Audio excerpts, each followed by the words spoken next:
మీ ఎలాంటి వ్యాపార ప్రకటనలకైనా వెంటనే మా ఛానల్ సంప్రదించండి. అందరికీ నమస్కారం. నేను శిరీష. ప్రస్తుతం మనతో పాటు ఉన్నారు ప్రముఖ తంత్ర జ్యోతిష్యులు, జ్యోతిష్య రత్న, జ్యోతిష్య సామ్రాట్ చింత రుక్మందర్రావు గారు. గురుగారితో మాట్లాడదాం. నమస్కారం గురుగారు. మాతృదేవో భవ, పితృదేవో భవ, ఆచార్య దేవో భవ. ఓం నమో మాందేశ్వరాయ నమః. అందరూ బాగుండాలి, అందరికీ మంచి జరగాలి. గురుగారు, విశేషంగా ఈ ఫిబ్రవరి మాసంలో ధనుసు రాశి వారికి ఎలా ఉండబోతుందంటారు? ఎలాంటి జాగ్రత్తలు తీసుకోవచ్చు అంటారు? ఈ ఫిబ్రవరి మాసంలో పంచగ్రహ కూటమి ఏర్పడుతుందంట. దాని ప్రభావం ఈ రాశి వారికి ఎలా ఉంటుందంటారు? ఈ మాసంలోనే శివరాత్రి అనే పర్వదినం వస్తుంది. సో విశేషంగా ఓవరాల్ గా చూసుకుంటే మరి ధనుసు రాశి వారికి ఎలా ఉంటుందంటారు? ఎలాంటి జాగ్రత్తలు తీసుకుంటే ఈ మాసం అంతా కలిసి వస్తుందంటారు? 2020 సంవత్సరం ఫిబ్రవరి మాసంలో ధనుసు రాశి వాళ్ళకి ఎలా ఉందని నేను చెప్పిన దాంట్లో భాగంగా మనం ఇప్పుడు గురువు రాశిని చూస్తున్నాడు. ఇది మొదటి ప్లస్ పాయింట్. రెండో ప్లస్ పాయింట్, రెండవ స్థానంలో 5 గ్రహాలు కంజెక్ట్ అవుతున్నాయి. అంటే కుటుంబ స్థానము, కుటుంబ ధనవాక్ కుటుంబ స్థానము, మనం తినే తిండి, మాట్లాడే మాట, మన కుడి కన్ను, ఇవన్నీ అంటే కంటికి సంబంధించినటువంటి స్వెట్స్ వాడేదానికి అవకాశం రావచ్చు. కంటి చూపు తగ్గేది, దూరదృష్టి కానీ దగ్గర దృష్టి కానీ లోపించడానికి అవకాశం రాదు. నేత్ర వైద్యం చేసుకునే అవకాశం వస్తుంది. అదేవిధంగా రవిచంద్రులు ఇక్కడ కనెక్ట్ అవుతున్నారు. రవిచంద్రులు అంటే కుడి కన్ను, ఎడం కన్ను. రెండవ స్థానము, ఇది శని యొక్క స్థానము. రాశిని శని చూస్తున్నాడు. 4వ ఇంట్లో ఉంటూ 10వ దృష్టి శని చూస్తున్నాడు. 3వ ఇంట్లో రాహు మంచిది, రాహును గురువు చూస్తున్నాడు, అది మంచిది. రెండవ స్థానం 5 గ్రహాలు కలుస్తున్నాయి కాబట్టి వీళ్ళకు నేత్ర వైద్యము చేసుకుందాం. లేదంటే ఇంట్లో వాళ్ళకి ఎవరికన్నా సరే ఈ కంటికి సంబంధించిన, తలకు సంబంధించినటువంటి ఇది రావచ్చు.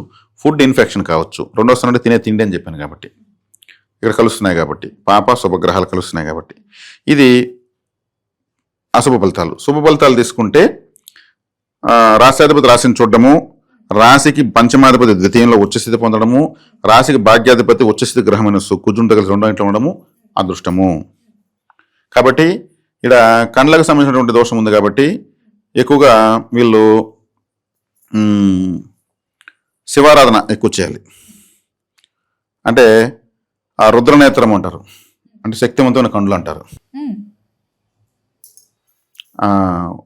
ఉగ్రమైన కళ్ళు చూస్తే, కళ్ళు ఉరుము చూస్తే, అంటే అంటే రుద్రనేత్రం అంటే చాలా శక్తివంతమైన కళ్ళు కలిగిన వాడు శివుడు అర్థం. శివారాధన చేయడం వల్ల వీళ్ళకు నేత్ర సంబంధ బాధలు రావు. కుటుంబంలో ఏదైనా చిన్న చిన్న మనస్పర్ధలు వచ్చినా ఈ పంచగ్రహ కూటమి వల్ల సమస్య పోతాయి. అదేవిధంగా 8వ స్థానంలో చంద్రుడు వచ్చి పంచమదాన్ని చూస్తాడు కాబట్టి ఈ చంద్రుడు ఈ రాశికి పాపగ్రహం. చంద్రుడు ఈ రాశికి తల్లికి ఏదైనా అనారోగ్యం చేసేదానికి కూడా అవకాశం ఉంది. తల్లి యొక్క అనారోగ్యము ఇబ్బంది పడేదానికి, ఏదైనా ఫుడ్ అలర్జీ, జలుబు చేయడము, ఇంకేదన్నా నీటిలో ఏదన్నా ఇబ్బంది కావడము ఇలాంటివి జరుగుతాయి. అవి చూసుకోవాలి, వైద్య వృత్తి చేసుకోవాల్సి వస్తుంది. గురువు అన్నప్పుడు మహావిష్ణువు గురువు అవతారం ఎత్తింది దత్తాత్రేయ, పరమేశ్వరుడు గురువు అవతారం ఎత్తింది దక్షిణామూర్తి. శివుడు గురువుగా అవతారం ఎత్తింది దక్షిణామూర్తికి ఎత్తాడు. మహావిష్ణువు గురువుగా దత్తాత్రేయ అవతారం ఎత్తాడు. ఇప్పుడు వీధి వచ్చే ఇక్కడికి ధనుసు రాశి గురువర్గ రాశి కాబట్టి దత్తాత్రేయ ఆరాధన ఎంత ఎక్కువ చేస్తే అంత మంచిది. గురు ఆరాధన, ఎస్పెషల్ దత్తాత్రేయ ఆరాధన. 3వ ఇంట్లో రాహు బాగుంది, మంచిదే. 4వ ఇంటి శని, అర్ధాష్టమ శని, ఇది కొంచెం ఇబ్బంది కలిగిస్తూ ఉంటుంది. అది కూడా గృహస్థానం కాబట్టి కొద్ది కాలం గురువు వచ్చి కర్కాటకంలోకి వచ్చే వరకు అర్ధాష్టమ శని బాగా తీవ్రంగా పనిచేస్తుంది. కాబట్టి శని యొక్క తాకడ తగ్గాలంటే ఏం చేయాలి? శని అంటే సేవకు కారకుడు. సేవ చేస్తే ఆయన అనుగ్రహిస్తాడు. కాబట్టి ఏం చేయాలి? ఇప్పుడు ఈ కుంటి వాళ్ళు ఉంటారు, 3 చక్రాల పైన, స్టాండ్ పైన, కట్టి పైన ఇట పోతూ ఉంటారు. శని అంటే కాళ్ళు బలహీనంగా ఉన్న వాళ్ళ యొక్క సంబంధించిన గ్రహం అనమాట. అటువంటి వాళ్ళకి ఏదైనా సేవ చేయొచ్చు. తీసి ఇవ్వగలిగితే వాళ్ళకి ఏదైనా టూల్స్ కొనివ్వచ్చు. 4వ ఇల్లు అంటే ఏమి? ఇప్పుడు ఒక స్టాండ్ పట్టుకుంటే వాళ్ళకి 2 కాళ్ళు 4 కాళ్ళతో నడుస్తున్నట్టు లెక్క, కట్టెత్తుకుని 3 కాళ్ళతో నడుస్తున్నట్టు లెక్క.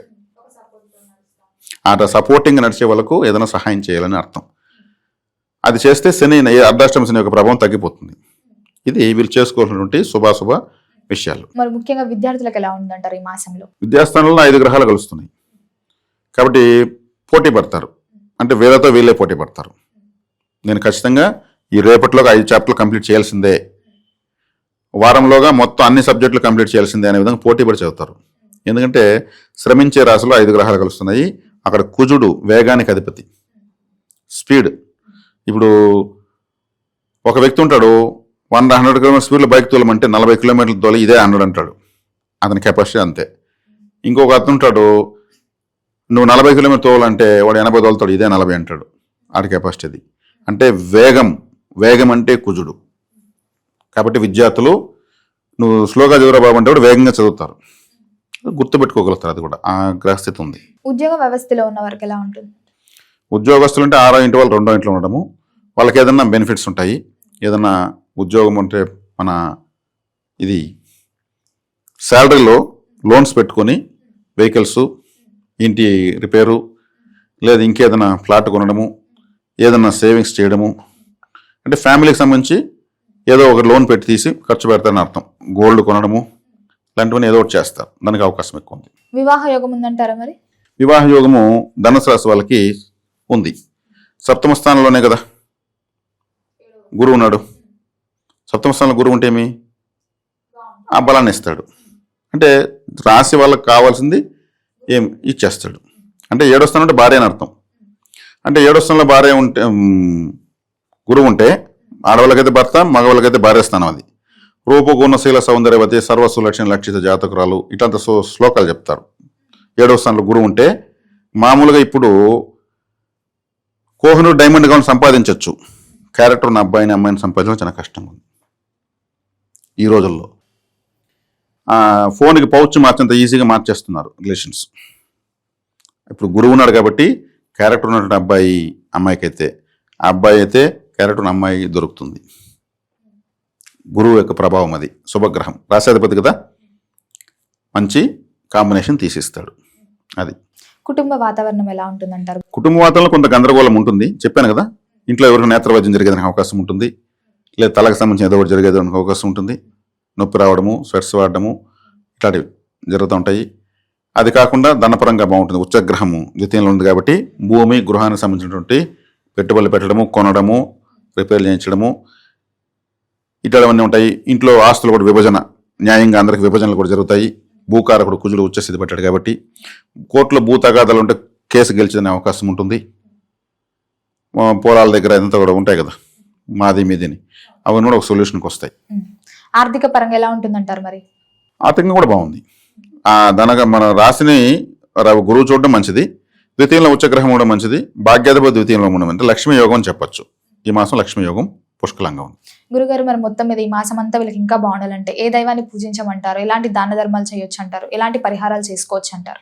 గురువు ఆరాధన మంచిది, అదేవిధంగా కాలభైరవ ఆరాధన మంచిది. ఈ మాసం శివరాత్రి విశేషంగా ఉంది కాబట్టి విశేషంగా శివరాత్రి శివనామస్మరణం, శివాలయంలో సేవ చేసుకోవడం, ఆ రోజు ఏదన్నా అన్నదాన వితరణ ఇట్లాంటివి చేయడం చాలా మంచిది. గురుగారు, మొత్తం మీద ఫిబ్రవరి మాసంలో ధనుసు రాశి వారికి ఎలా ఉండబోతుంది, ఎలాంటి జాగ్రత్తలు తీసుకోవాలో తెలియజేసినందుకు ధన్యవాదాలు.